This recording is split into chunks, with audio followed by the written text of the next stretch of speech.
गणेशोत्सव घटस्थापना दिवशी ध्वनी प्रदूषण मर्यादेचे उल्लंघन 164 मंडळांविरुद्ध खटले दाखल करणार पोलीस उपअधीक्षक समीर सिंह साळवे। सर्वोच्च न्यायालयाच्या आदेशाचे भंग करून सार्वजनिक ठिकाणी ध्वनी प्रदूषण केल्याप्रकरणी 142 गणेशोत्सव मंडळाचे तसेच 24 नवरात्र उत्सव मंडळाचे प्रस्ताव संबंधित पोलीस ठाण्याकडून दाखल झाले असल्याची माहिती पोलीस उपअधीक्षक समीर सिंह साळवे यांनी दिली। या प्रस्तावावर संबंधित मंडळांना नोटिसा बजावण्यात येणार असून त्यांच्याकडील खुलाशानंतर न्यायालयात खटले दाखल करण्यात येतील असंही साळवे यांनी सांगितलं।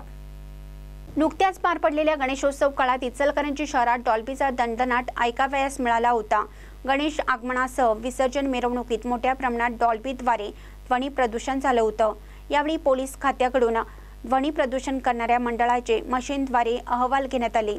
त्यापैकी शहापूर हद्दीतील 32, शिवाजीनगर हद्दीतील 68 व गावभाग हद्दीतील 42 अशा 142 सार्वजनिक मंडळे ध्वनी प्रदूषण कायद्याचा भंग केल्याचं निष्पन्न झालं।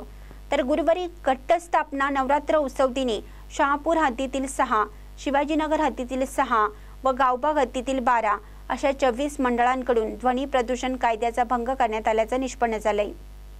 हे सर्व प्रस्ताव संबंधित पोलीस ठाण्याकडून उपनिरीक्षक उपअधीक्षक कार्यालयाकडे दाखल करण्यात आले आहेत। त्यानुसार संबंधित मंडळांना 60 दिवसांच्या नोटिसा बजावण्यात येतील। त्यावर त्यांच्याकडून प्राप्त होणाऱ्या खुलाशानंतर न्यायालयात खटले दाखल केले जातील असे श्री साळवे यांनी सांगितलं। महानकरी न्यूजसाठी सुभाष पस्मे, इचलकरंजी। ताज्या बातम्यांसाठी महानकरीला सबस्क्राइब करा आणि बेल आयकॉनला क्लिक करा।